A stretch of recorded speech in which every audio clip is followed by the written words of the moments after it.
Yeah, I realized why there was more of a control. Hello, hello, hello. Welcome again to another episode of Istorya Podcast. And tonight we have Kate Mura. She's a tarot reader from uh, California, I believe. California? Is it? Portland, Oregon, but close Oregon. All enough right. to California. Yes. Welcome to the show, Kate. Thank you so much for inviting me, Kim. This is just delightful. Yay. All right. I love it. Okay. All right. First of all, I just want to know how things are going in Oregon. Like, how how's the COVID situation there? Is it improving with the vaccines and everything?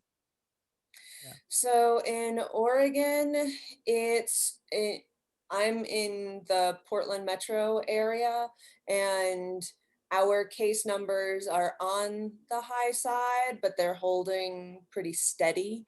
Our social distancing and the majority of people sheltering at home is doing well. Fingers crossed, knock on wood. Yeah. Um, the I've found it easy enough to get COVID tests when I needed them.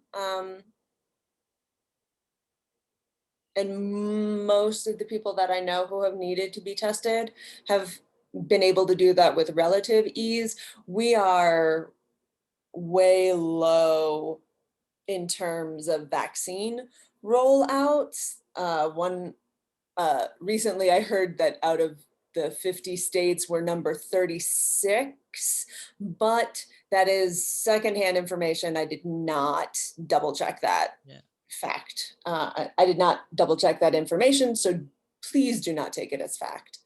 And similarly, where I'm talking with you currently from in New Mexico, they have COVID test sites set up in all over the place. So it's pretty easy to get a test. And I was actually very pleasantly surprised. I was expecting it would be about at least 2 to 3 days to get the results back in from the quarantine that I'm currently on because of travel I had to do for my family. Um, but I got my negative results today. Yes. Woo! I know. Thank you. How are things in the Philippines with Here in the COVID? Philippines, our town is now COVID free. So yes, COVID free in our town, but still in other places, of course, there's still a lot of cases out there, and for sure, people are already adapting to the situation. They know how to do social distancing, wearing masks every time they go out. So it's Mhm. almost part of the norm. Yeah.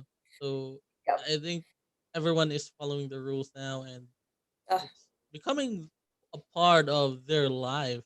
So which I I'm am happy with. Yeah, very Yes, cautious. yes. Yeah. That is the healthy, smart way to do it. I am very glad to hear it. Yes. All Mhm. right. So, Kate, please let us know what a tarot is, or what is tarot. Please So share with us. Its yeah. purpose.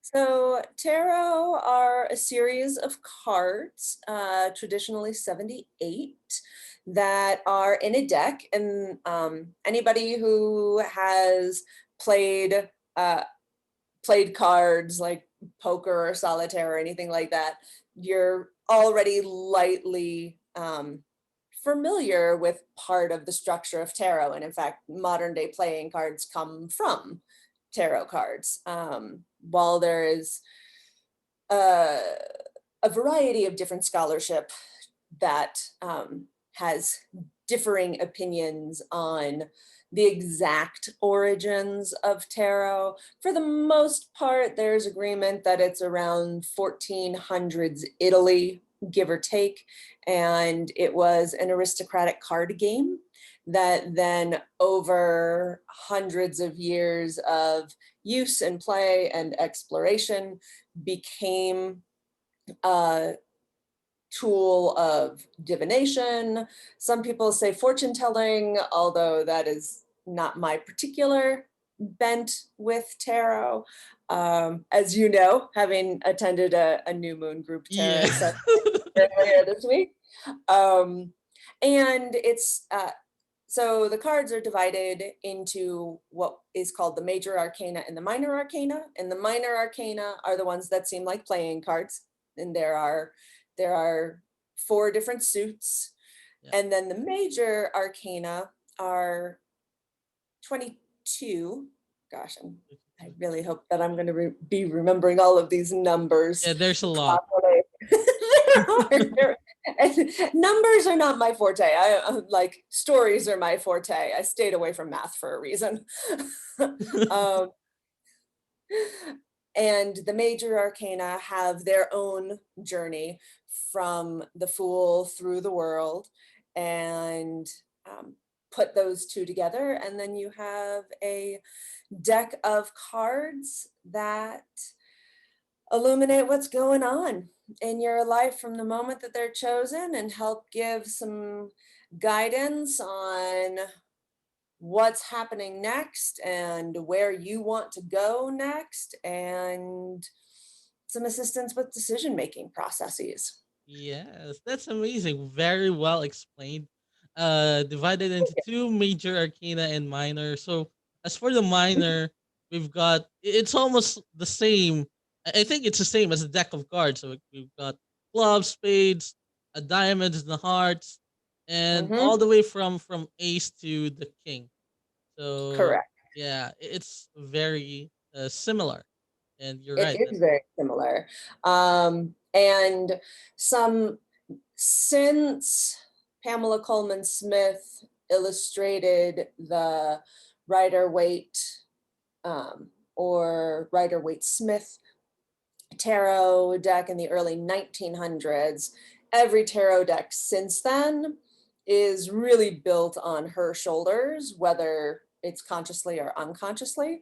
And so some decks really lean into clubs, spades, diamonds, hearts, as you mentioned, Kim, and some lean into pentacles, swords, rods, chalices, or cups, and they're and at the same time they're still linked. In fact, one of my decks, the Wise Fool, by created by Kate Mura, it weaves both of those together. So there are diamonds and pentacles, there are cups and hearts, and so on and so forth.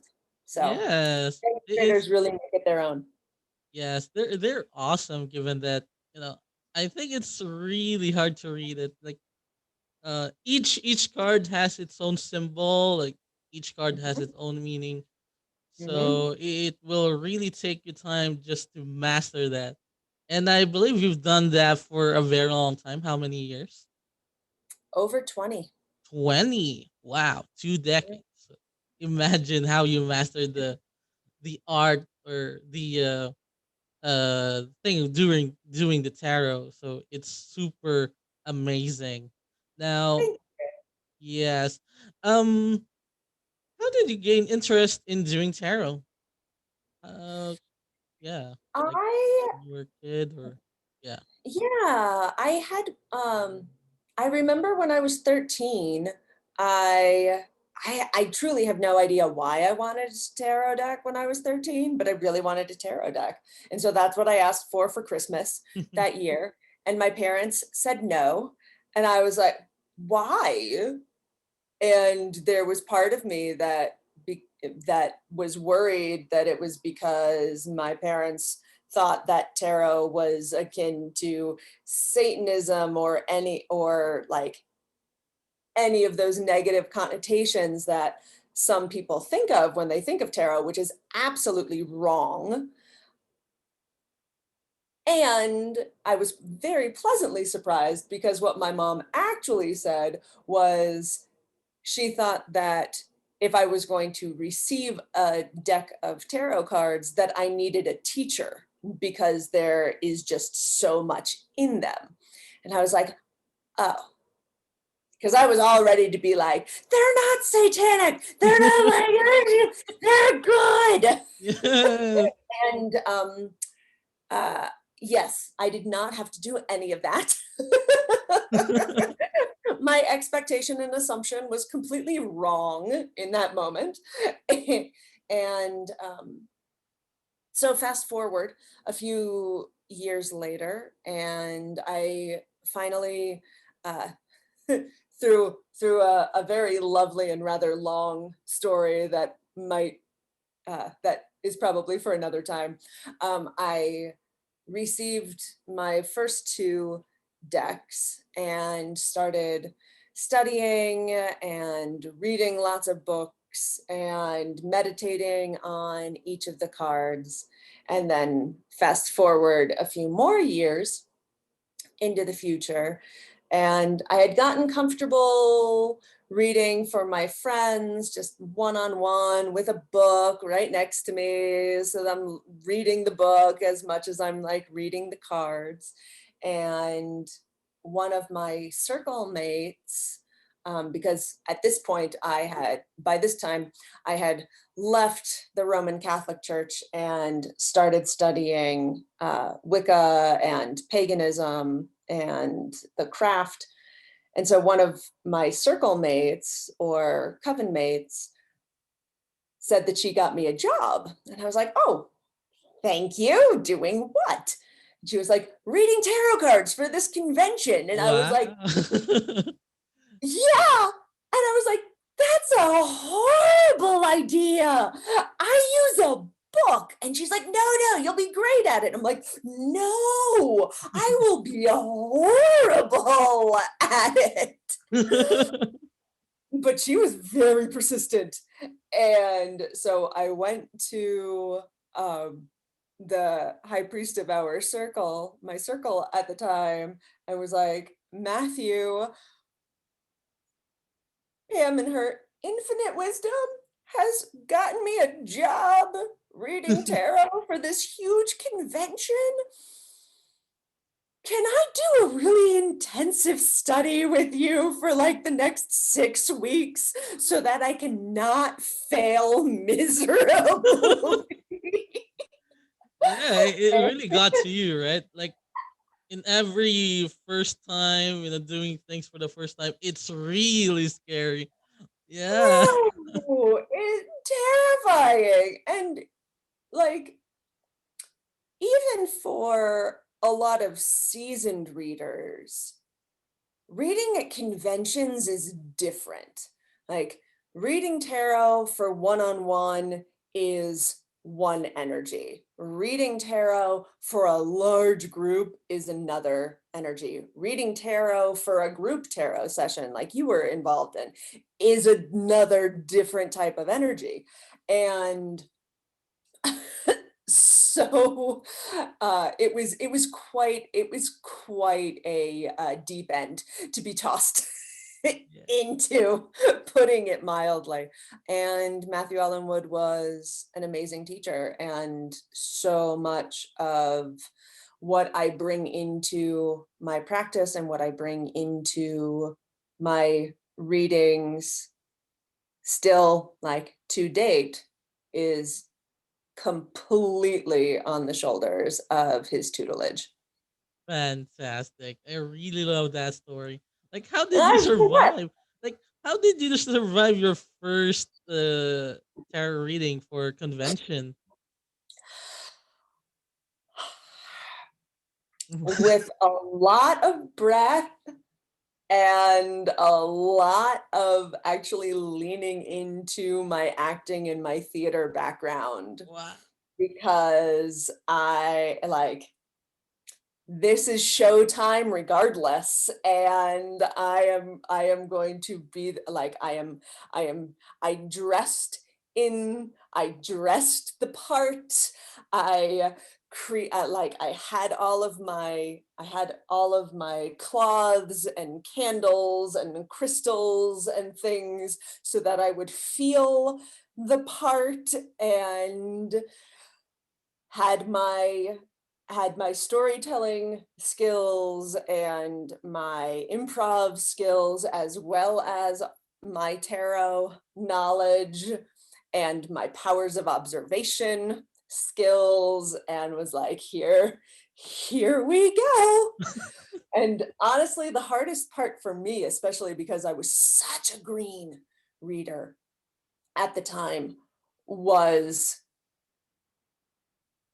when after giving a reading where I didn't feel like anything from the cards really landed for the other person, that there wasn't, that person I read for wasn't like, wow, yeah, Oh, where they were, something's off. Like some is it? yeah, where they were just sort of like, hmm, hmm, Hey, that's it.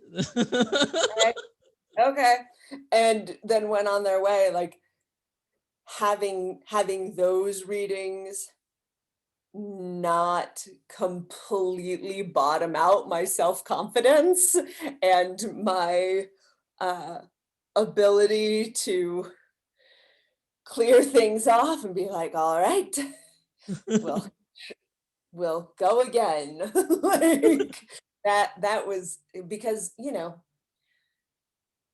so much of how we're socialized is in reaction to other people, and we have expectations about what that's supposed to look like, and those expectations can be absolutely wrong. Like the person who I thought didn't receive anything from my reading might have actually had like huge aha moments going on in his brain, but he was in a situation of his professional peers where he wasn't going to let that on and just be like, okay, all right, Like, fine.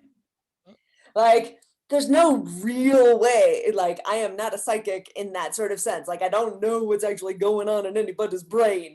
Like, and it was a powerful reminder that while so much can be gleaned from micro gestures and energy and the expressions on people's faces and body yeah. language, that there's really no way to know completely what's going on in the brain. So maybe not make assumptions that especially aren't helpful to me as a person, or you as a person. Like, just an ongoing practice. Which is really funny because I thought at first doing tarot cards like you can read minds. So no, what's on my mind? Oh no, right? Like Well, and there is some of that because the cards, every tarot reader has a different philosophy with the cards, and mine is that they illuminate what's going on in your life from the moment they're chosen. So if you like what they have to say, keep doing what you're doing, and if you don't like what they have to say, you get to make a change. And so a lot of times when I'm giving a reading, the cards will be saying things that are going on in the querent's life. And there can be some really like direct tie-ins, but to me that seems less like knowing what's going on in somebody's head and more an awareness of your given circumstances. Does that make sense? giving sense of your environment. Probably ng checking what's all around you, your colleagues, your uh you know the events, the events. Um, uh, did I understood it right? Did I? Yeah, yeah. Yeah. Like, Yeah, and the cards are all illustrated. Like this is one that I pulled right before our reading, the Seven of Wands. This is the card of the week for my mailing list with group tarot. And so much of the shadow side of this card is about projections and expecting people to be coming at you, and you have to be defensive about it. But what happens if you change your way of thinking so that all of these 7 wands that are coming towards you actually want to join in your fight, want to help defend the land that you are holding firm and standing your ground on? And so and at the same time, like, if you're just looking at this card for you or for somebody else, like, maybe it's more about the person who's in the center. Like, maybe this looks or reminds you of someone that you know. Maybe this, like, interestingly, as I said, I'm in New Mexico right now, and the land that I'm on looks very much like the land that our central figure is standing on. But that's so there are so many different ways to tie cards into scenarios and things in your personal life and in what's going on, that there are, they, in my opinion and my experience, they always have something valuable to share, regardless of whether it's, oh my gosh, how did you know that? Or if it's just like, yeah, of course, like, standing your ground and having confidence is a wise course of action. Yes. The confidence really takes a person into a whole nother level. Yeah, you really have to act tough, even though deep inside there's Yeah, there are butterflies in your stomach. You really have to act tough. Like, the show must go on, right? In theater, exactly.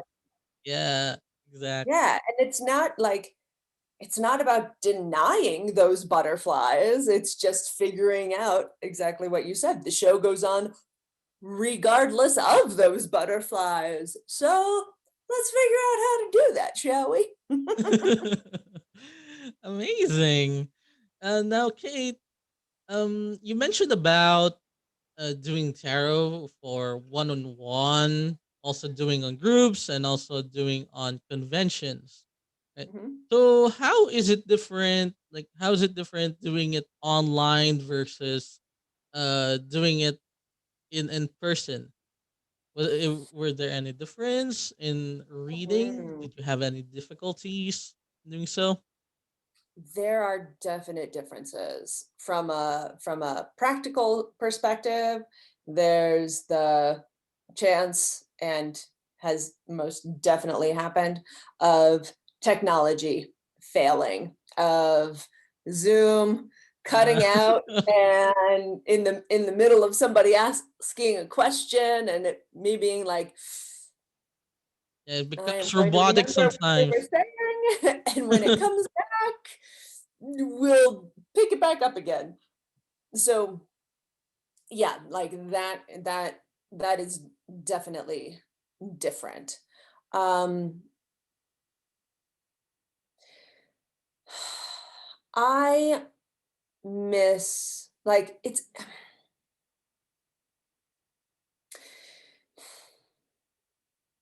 how I receive and connect with other people during a reading through Zoom is different, because the focus is on these squares.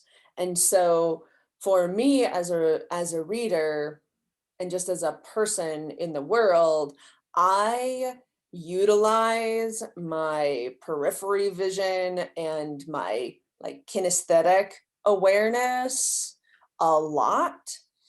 And I don't have that with Zoom in the same way. Like, I have it, I can sense my own bubble and listen in that way. But if I go into soft focus and I'm reading for you, for example, like, where my line of vision is where you would be if you were across the table at me, but is actually not at all like looking and taking you in. And so there's that is definitely a shift that I navigate. And one of the things that has definitely surprised me is in Zoom readings, much more so than when I'm reading for someone in person. When a card is right side up or inverted,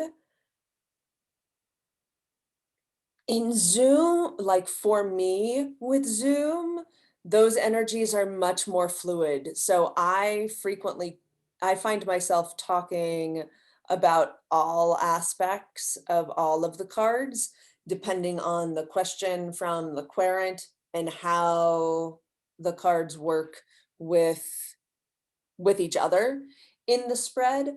Because for whatever reason, like because when I'm giving a reading over Zoom, I pick up the cards to hold them up to my camera, Yeah. and like that action of picking them, like how I choose to pick them up, changes which direction they are. And so like there's a lot more energy flow, I find, during Zoom readings, which has been fascinating and completely unexpected. Wow. It's like, for example, doing one-on-one interviews on Zoom. Our focus usually is on the screen, rather. Even now when I'm talking to you, right? I'm looking at the screen instead of the lens of the camera. Mhm. So that's yeah, it's really different. Yeah. So I think there's a different kind of communication out there, and Mhm. um I think there's some time to adjust. Right? It really takes some time Yes. to adjust Yeah. for you to get used to it, especially if you're not using conference calls before, or not using social media before, so you really have to adjust, make some changes on your system. Yeah. Yeah. There have definitely been there have been a wide array of learning curves. I'm very thankful that Zoom technology was not brand new to me. I have a good friend of mine from the theater scene. She moved from the Portland theater scene. She moved to Mozambique a handful of years ago, and so she and I would Zoom together every month or so, like working on co-creating, doing like co-working sessions where we were both working on creative projects or grants or things like that. And Amazing. I and usually and either it was late at night and I had a glass of wine and it was early morning in Africa and she had a glass of coffee or vice versa. Hello, puppies. Um, Yeah, sorry about the oh, background noise. please, Yeah. please don't apologize. Yeah. I love dogs. Yeah, I Um, have a dog here. I don't know what happened. But yeah, the show must go on, right? So it's true. It's true. indeed. The dog is just a part of it. The dog will be Yeah. It the makes voice. the you know, it makes the show much more exciting. Right? Giving this lighter Absolutely. tone removes the tense, right? If there's a tension, it really, it will get you distracted and will remove the tension. So Mm-hmm. that's super cool, Yep. right? Absolutely. So, um, so I had much less of a learning curve with Zoom because I was already familiar with the technology. And interestingly, I had done two, maybe three, but definitely two tests of group tarot sessions online through Zoom before the pandemic hit. So when what is normally my industry of the entertainment uh, world shut down, it was actually for me an opportunity to just focus on tarot and group tarot, because I literally had no reason not to. Yes, for many people, they would get depressed. They would, oh no, this is over, you know, during the pandemic. But it's really amazing that you found an opportunity with that, and you know, only there's not a lot of people who are able to bounce back, during this time. So I really commend you for that. You're awesome. Oh, Okay. thank you. I Yeah. also am lucky is the word that's coming to mind, but that's not fully apt. Um, I have I have things besides theater that I love and am deeply passionate about, which is tarot, which can be done online through phone calls, through text messages. Like, it can be done through all of these different mediums.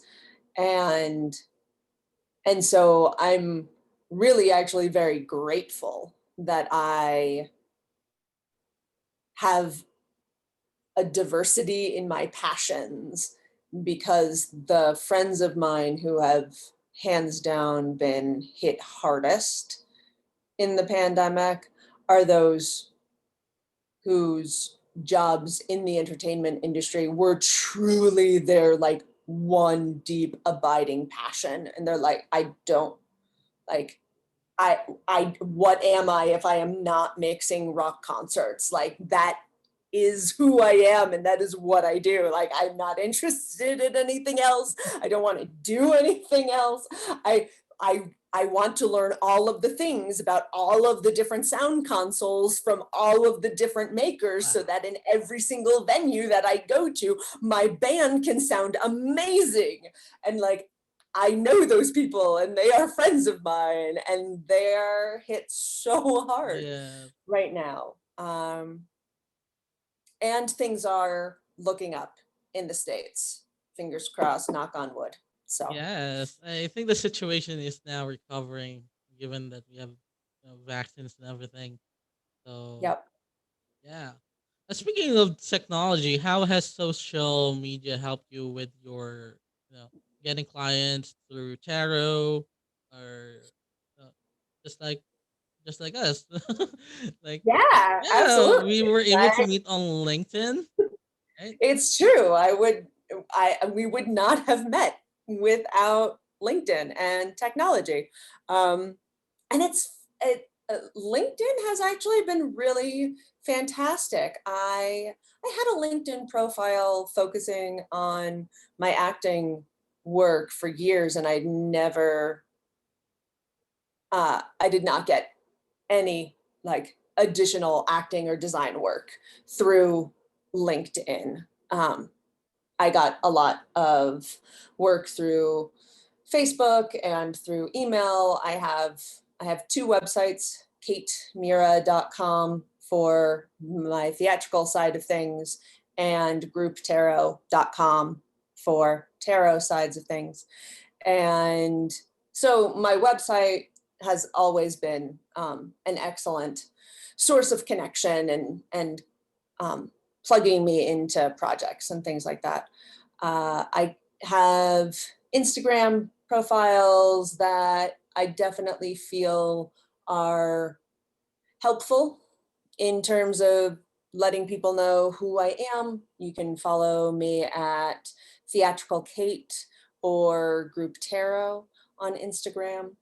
And when I did the soft launch of grouptarot.com, I had taken a business like one day seminar, and they talked about a practice of keying in on one social media element for a concerted amount of time and really interacting with that, with whichever social media platform you wanted to choose, really intentionally.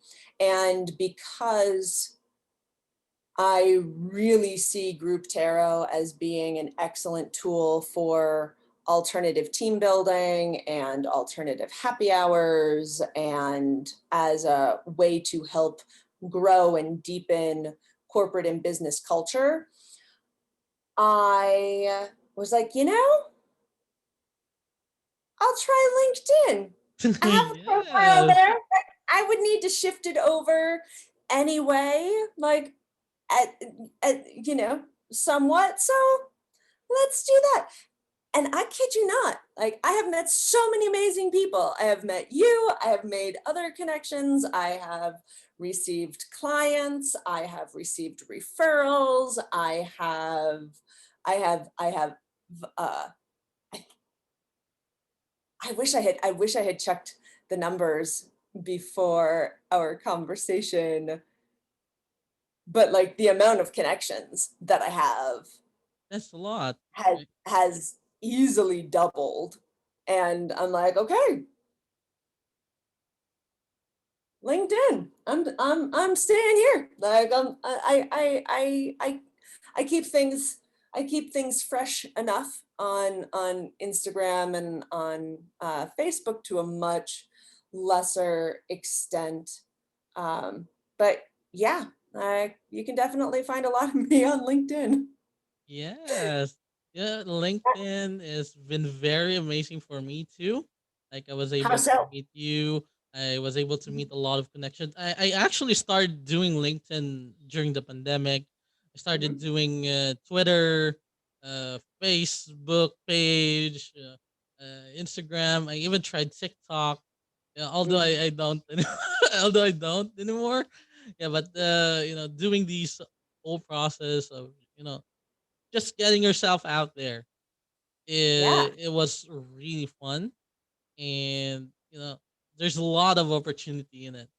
So for people, for all my listeners and to other people out there want to get themselves out there, the first thing they want to do, I would really recommend, is to through social media. I would really recommend LinkedIn, especially for professionals. Um, there's another application that's like Instagram right now, and it's called like a app.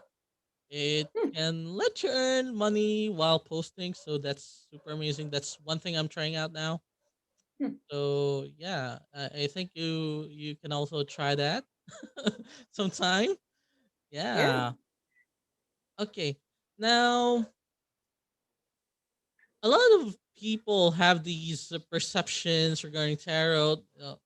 For me, when before I did the tarot reading, before we get on the session, Mhm, there's a bit of skepticism on me. It was like I was I was scared. It's like scary, like because a lot of what I see on the media, right, on mhm. TV, oh, they're when they see this card, oh, your future looks bad, or you're oh, you're gonna die. No. Yeah. So Yes. it doesn't look Yeah. good, right? So what's Yeah. what's can you tell me more about perceptions of your of people about tarot? Like what makes them consider it or even skeptical about it? Oh goodness. I mean, I agree with you that there are a ton of stereotypes and misconceptions out there that are uh, rooted a lot uh, in the media taking taking an image or taking a word and making it the worst possible thing that they could for like shock value or for furthering their storyline, or who knows what other like misguided, incorrect reasons. But like, I think probably the two that most come up with negative stereotypes are the death card and the devil card. And it's like, Yeah. like the death card is the end of one cycle and the beginning of another. Like it is just part of a cycle. It does not mean that you are going to die. I mean, we are all going to die. So you could in fact think that, oh, it means I'm going to die. And you would technically be correct. May you have a long life. I personally want to live until I'm 120. But the death card comes in the middle of the story of the major arcana for a reason, because we change and we end things all the time in however many minutes. Our Zoom call interview will come to an end, and it will be the death of this interview to be the life to be the next life of the podcast when it is out in the world. Like, it is the completion of one chapter or one book and the beginning of the next. And the devil gets a bad rap because of, and none of what I am saying is all encompassing. There are tons of different readers with lots of different perspectives and opinions. And by all means, for listeners that are interested in tarot, please give some of them a read and a listen to get a vast perspective on this tool, because it's a marvelous tool. And all of the, like, every deck's illustrations are different and like add subtleties and nuances to the cards. Like, I obviously love them. And I totally got sidetracked. Where was I? What was it? Yeah, I would What was I also like answering to add him? about the symbols, right? Oh, Yeah, yeah, they're kind of totally dark, right? For especially that they're the way that they're shown in the media, in the yeah. TV, in the movie, it looks like they're very dark, right? It does, and they're not. The reason why they look and seem dark in so many movies is because of the lighting choices Yeah, between one more between factor, of course, yeah, cinematography. Yeah, yeah, like like they've made those choices between the conversations between the director and the director of photography and whoever's doing art direction on the film. Like that it and that is a bit of, I am talking in generalities.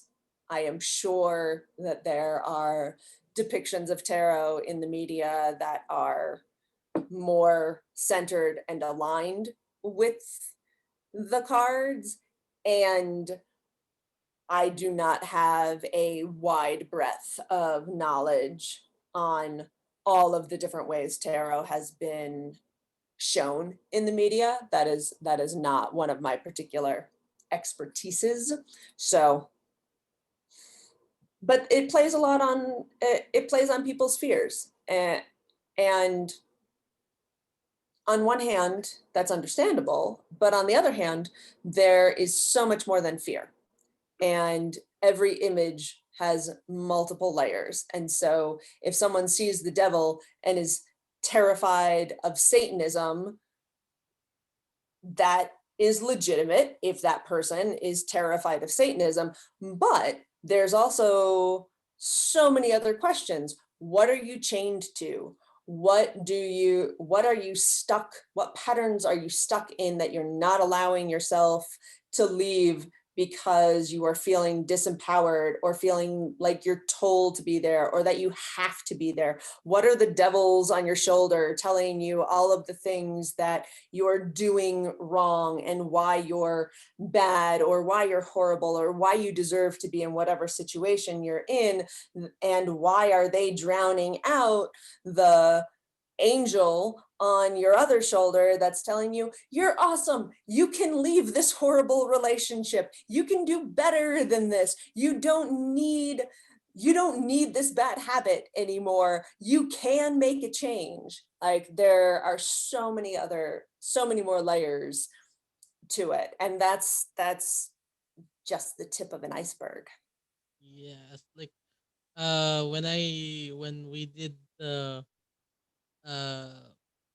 the group tarot, it Mm-hmm. completely, you know, it break how do I say that?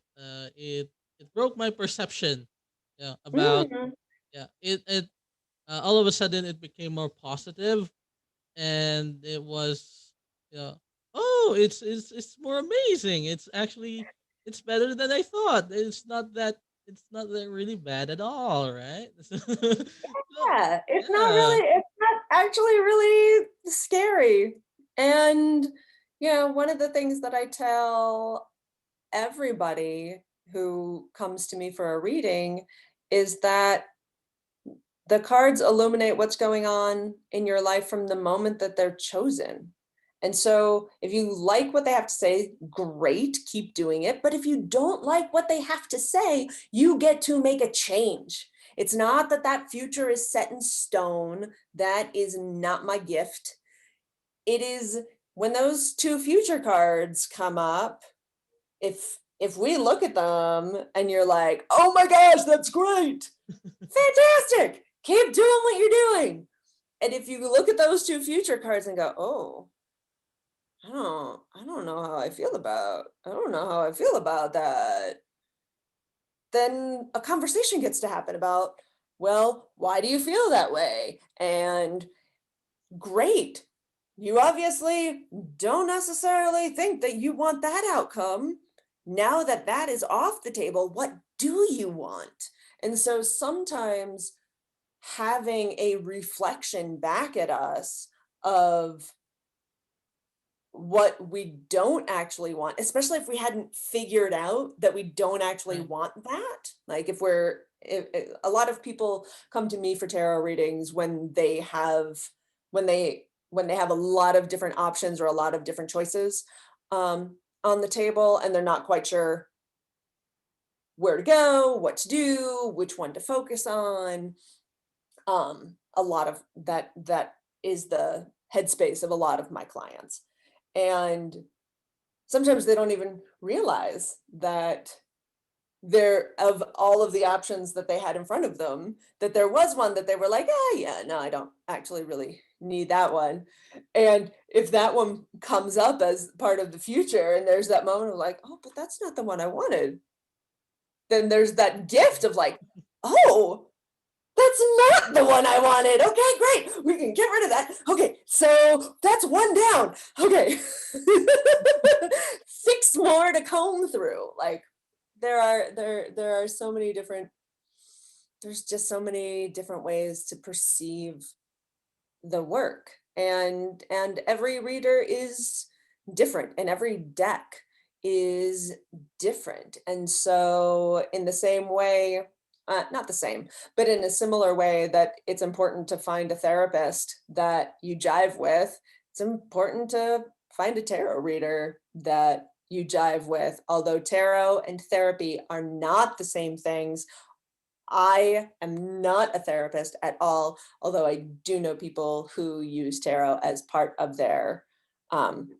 professional therapy practice. But those are like very legitimately two different worlds. It's like they have this relationship, um tarot reading and the therapy. I think there's some sort of relationship on it. That's why people are, um go, you know, doing this for therapy, right? Yeah, Uh they're all it's tools for for spiritual conversation. enhancement. I I would Mhm. say that, yes. Mhm. It's for you to become a better person, right? Mhm. Which is I think that is your forte, and it's so that makes it clear to me that um you're not able to predict the future, right? Correct. Correct. Yes. I am not able to predict the future. Those people absolutely exist, and and you may, in fact, one of them was my like great great great great aunt. She was a tea leaf reader, and the family story goes that she refused to read the leaves for family because she didn't want to know. But every now and again, you would get a phone call out of the blue. And keep in mind, this was when telephones were brand new in the United States. So getting a phone call was a big deal and expensive. Right. And so every now and again, you might get a phone call from her, and she would be like, "Are you getting on a train tomorrow?" "Yes." "Don't. Postpone your trip for a couple days." Ooh. And whatever it was, you just did. And that particular family story, like, uh, my Mind however many blowing. great uncle or cousin did not take the train, and the train that he was supposed to be on derailed, and almost everybody died. Oh my gosh. That's mind blowing. Oh my god. And I mean, it's a family story, so we all know how family stories may grow into tall tales and things. I have no definitive proof of that, but I did not inherit that gift. And honestly, I'm grateful. Like I'm Yes. I think grateful for that. things could have been better or worse if if you're able to predict the future, right? Like, Yeah, like I have had a like future predicting dream once. And deja vu. no, I've had deja vu a lot of times. Oh, oh, Um, it's but different. no, like That's on a different level. Yeah. yeah, where I had a dream of something that did in fact come to pass. And it was not a positive experience, and tried to I tried to change things so that what I had seen in my dream would not happen in real life, and I failed miserably, and I am consequently Oh, grateful that that is the only time I have had that sort of dream, because not being able to affect an outcome that I did not actually want was really painful. And so, consequently, for the people who do have those kinds of dreams and visions, I really feel for them, because when you know that things are going to be bad and you can't change them, yeah. like that is just not something I personally like. Yeah, yeah, your nose scrunched there. Yep, I Yeah. absolutely, Not good. Yeah. absolutely. Yes. Yes, No. I agree with your face completely. Right. Can be very frustrating, right? You try to things change things and just oh no, it's destiny. Oh my god. I know, I know. Right. Like, I am definitely much more in alignment with free will. Like, I do believe that we have paths, and that there are greater systems of architecture and structure out there in the cosmos that we don't know about. And I also believe in free will. And I believe that both of those philosophies can, in fact, cohabitate and coexist. I do not actually believe that they are at war with each other, as so many other people believe. Amazing. That's awesome. Now, I want to try to sidetrack a little bit. Yeah. So a lot of people, a lot of guests from a podcast, I would ask them this question. Mhm. Rate your happiness levels from 1 to 10. Yeah. Mm. I would say today I am a 9.5. Oh, 9.5. Cool. Yep. Where did Yep. the There's definitely room to grow. oh, the remaining point five there. Okay. Wow. Uh, Yeah, well, I mean, my COVID test came back negative. I get to leave quarantine. I'm having a fantastic conversation with you. I have good love it. food to make for dinner. Like, I'm happy.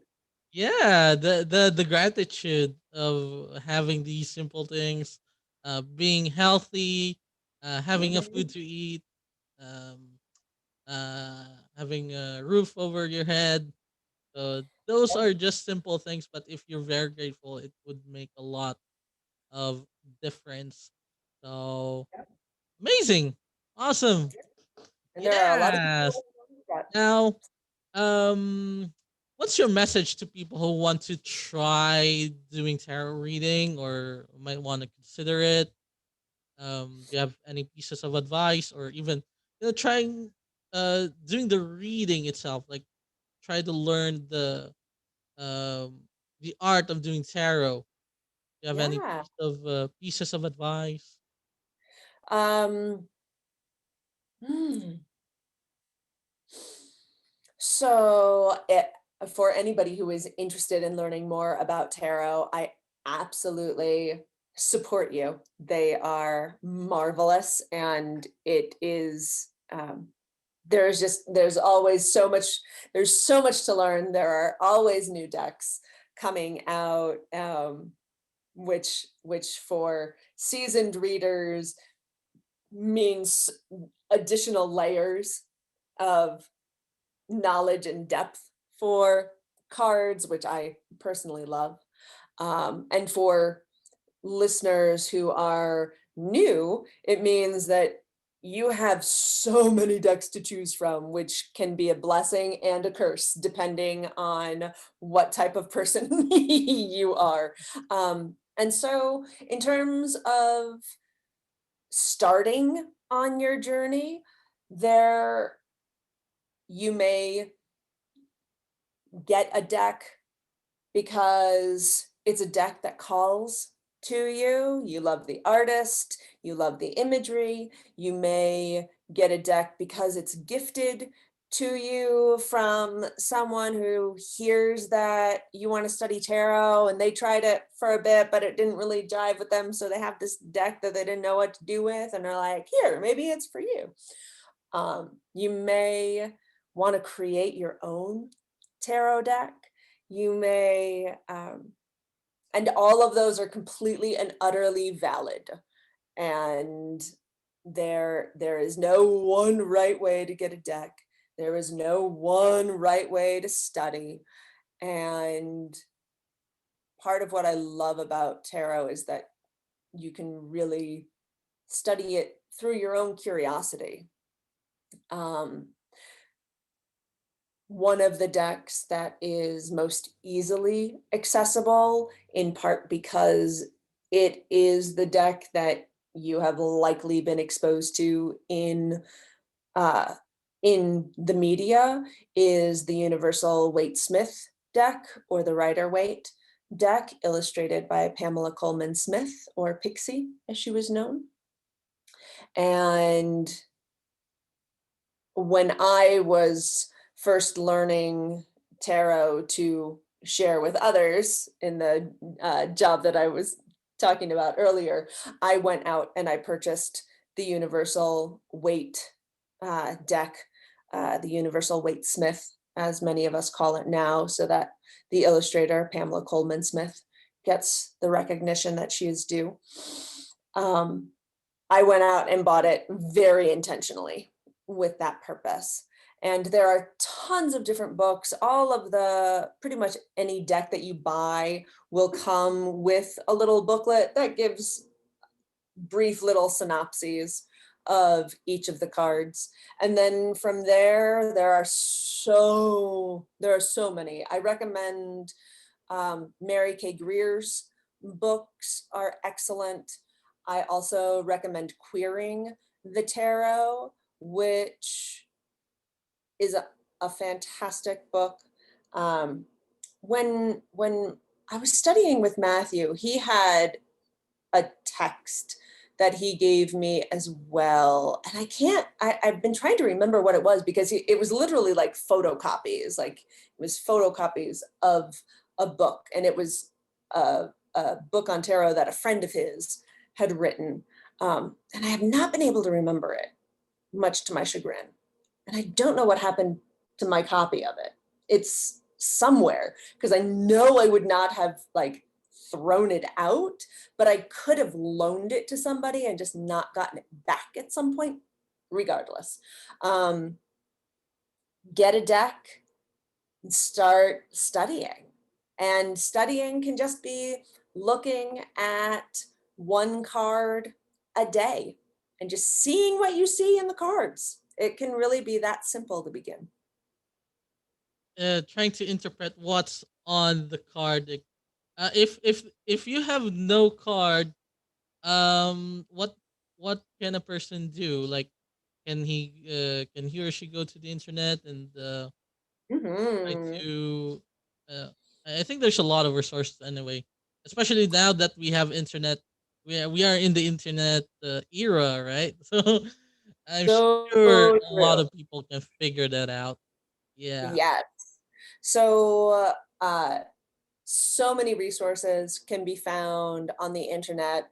My website, grouptarot.com, lists some resources and lists some tarot history. There is a convention happening. I'm not sure when this is going to air. So, from when it's being recorded, this upcoming Friday, Saturday, and Sunday, January 21st, January 22nd through 24th is StarCon, which is a tarot and divination convention that's happening online and has some incredibly affordable entry points for the convention. That's a resource. Um, yeah, I'm conscious both of saying there are so many, which is true, and trying to like curate a couple nuggets. Right. And Fantastic. actually, yeah, and actually, I suppose I should probably plug my mailing list on grouptarot.com. If you sign up for my mailing list, one of the things you'll receive is a card of the week. And so every Sunday, you'll get a message from me with a card that I have pulled that wants to be the card of the week in the focus. And I type up a scenario about the card and how I'm feeling it in that moment when I'm typing, and send it out. And that is another way, in fact, to start becoming more familiar with the cards. Amazing. Amazing. Now, you mentioned about your website. We've got grouptarot.com, Mhm, LinkedIn, Kate Mura. All right. mhm. So for those listening or listening, please follow her on LinkedIn, Kate Mura. Also on Instagram. I forgot. What's the username? Group tarot. Group Tarot. Group Tarot. I think on on Facebook you have one as well. Group I Tarot. do. It's Group Tarot now, but you'll find it if you search Group Tarot. It had a different name previously. So when you go to Facebook, just type in Group Tarot um, with Kate Mura, Katemura, and I'll pop up. Amazing. Now, Facebook. Instagram, LinkedIn, Twitter. Do you have Twitter? Technically, but I literally maybe post something on Twitter once every 6 months. Oh, I see. I see. I got it. Yeah. But maybe people might be on Twitter. So yeah, Yeah. let's If you are on Twitter, I am Theatrical Kate. amazing theatrical Kate on Twitter. Yeah, there we go. So we've mentioned a lot already. So Yes, we did. You are very good at that. yes. Woo! All right. Thank you so much. Thank you so much, Kate, for being on. I really appreciate your time. And My you have pleasure. a Thank great you so day. much for the invitation. Yes. You have an amazing day. You as well. Awesome. Okay.